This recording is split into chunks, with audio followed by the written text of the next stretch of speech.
Broadcasting from the Lion Cage Studios at JSerra Catholic High School, you're listening to the Lion Zone Podcast.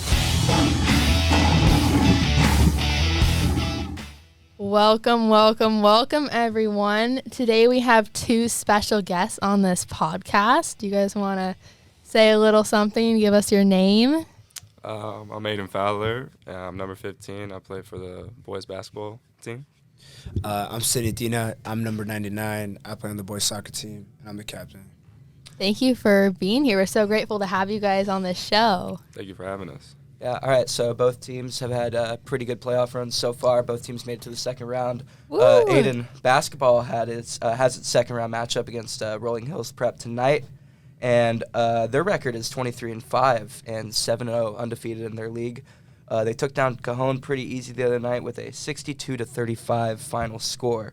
How does JSerra plan on handling this team as they go into tonight's game?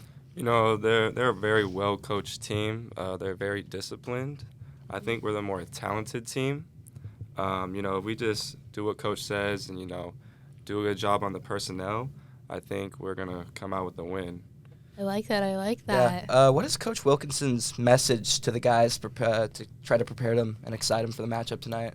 Man, he just gets us fired up. He always tells us we need to put a full 32 minutes together, play within ourselves and play together and just, go get the win. I love that. We've seen the videos from White Rice and Jovan Media of the locker room. It looks pretty hype. Yeah. Is it like a pregame or is it like a postgame? Or both? It's a little bit of both. We do this little hotty ho thing, and then after the game, everyone gets hyped, and I feel like we get a little too hyped sometimes. Because, we haven't won the whole thing yet. But, it's good to enjoy the moment, with your teammates. Yeah, I love it. Memories are being made. Yeah, it's been a fun team to watch this year. Like that Bosco game, that Olu game, that was fun to watch. Yeah. It's been really fun this year. And Sidney, boys soccer plays Fullerton next Wednesday. Woo! Away in the CIF quarterfinals. Fullerton's record is 19-4-1 and 8-2 in their league. They beat Godinez in the first round game early this week, 2-1. How do you think Coach Kirsch is going to motivate the guys into the going into the quarterfinal next week? I think he's going to motivate us by reminding us that last year we were just so close to winning the whole thing, and honestly we just have a chip on our shoulder, and he reminds us of that chip every single day, so it just keeps us going, and we're not done yet till we get a ring. So. And can you tell us a little bit about your win last night too? What was the score? What was the feel of the game? Yesterday it was a battle, honestly. First half it was 2-0 by the end of the half. We got 2 goals in, thanks to Jake. Jake got a PK. Nice. Thanks, Jake. Then Andy hit a dime right to Reagan's head, so that was perfect. Yeah. So that got us momentum to the second half. So now let's do, what are your pregame rituals? Okay, so mine would probably be, go home after our shoot around and, just get a light meal, like a sandwich, stretch before I go back. Sometimes this might be kind of strange, but I sage just to get calm and kind of some just a good feeling, good spirits, just think good thoughts about the game, and then I'll head over, stretch some more, and then get ready to play. I love that. How about you, Sid? For me, I go home after 7th period, take a nap. Honestly, just the nap gets me going. I need a nap before a game, so I nap, and then I come back at 3:45 for a chalk talk with coach, and then I turn on noise canceling. Okay. Be in the moment, kind of slow down, reset. Yeah. All right. Question for both you boys. How do you think the team will dominate your respective matchups, and which players are really the key to the team's success? So I guess Aidan, will go with you first. So to answer your first question, I think we're going to dominate by, getting mismatches on the court. Seb's, a very talented player, 6'9", if he has a small dude on him, the whole game, let's utilize him in the post, get him easy buckets. Or if they have a big guy on me, let me take him off the dribble and, like make a play. And then I think the key players for the game is probably Seb, me, and I would also say Aidan. Yeah. Aidan is going to have to help us a lot because he's really good job at rebounding the ball and then just in the dunker spot to go make layups. So I think those are the three players. So during the game, how does the gym atmosphere and the players on the bench add to that whole energy when you're on the court?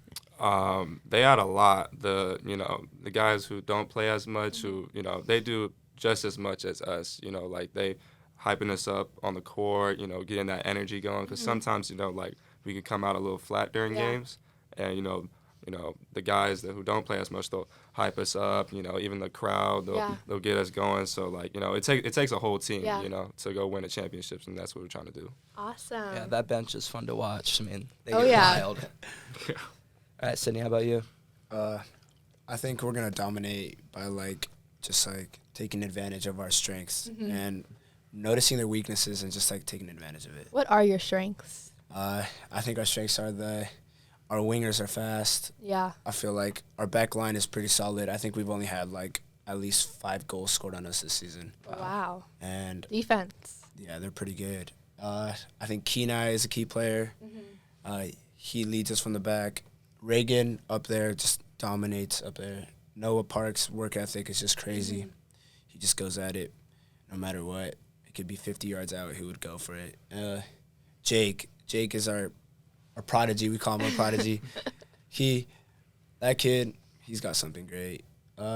Everybody, honestly. It takes a whole team. Our bench also is crazy.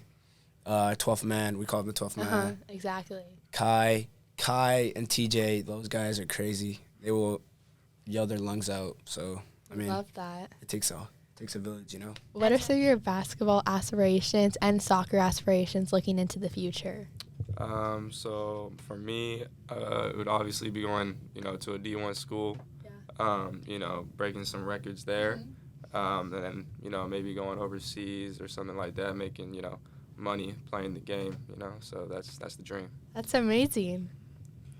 For me, it's going to college, using that as a pedestal to go play pro, probably maybe get drafted for the MLS or eventually go overseas and play.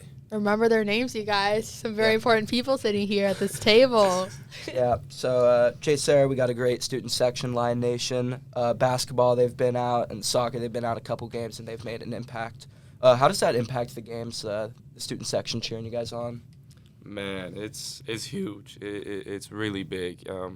Just the energy, when you make a big play, the whole crowd goes crazy. It just boosts the momentum. Yeah. And it gets, us going even more, and it probably makes the other team nervous because it's so hostile in there. So it's amazing. Love that. How about you, Sid? Usually people don't come out to soccer games. Come out. This is a PSA. Yeah, it's PSA. Come out to boys soccer. We'll be there. CIF. Yeah, but when they come out, the other team gets distracted for sure because they usually never see anybody on the stands, but seeing everybody there, it just motivates us. That Survite game last year, that CIF final, that was wild. Yeah, that was crazy. I think Pierce Tankhall said it was the closest he's seen to be a football game. Yeah, it was insane. There were no seats in any of the bleachers. Tickets were sold out. That was crazy. That was a fun night. And then we headed over to basketball after that one. It was a back-to-back. Oh, yeah. This is our year. Okay, thank you guys so much for being on this show. Do you guys want to say any shout-outs to your teammates, your 2023 teammates? Shout out Jake Stafford. That's my guy. And, shout out Bench Mafia. I appreciate y'all. Hey, shout out Slendy Man. Slendy Man, I love you, bro. Hope your ankle gets better. Who else? My prodigy, Jake. I love you, bro. Keep it going. And that's about it. Hey, also, shout out Caden Jones. My guy. Love you, bro. Love you. Well, thank you, everyone. And that's a wrap on this episode of The Lion Cage.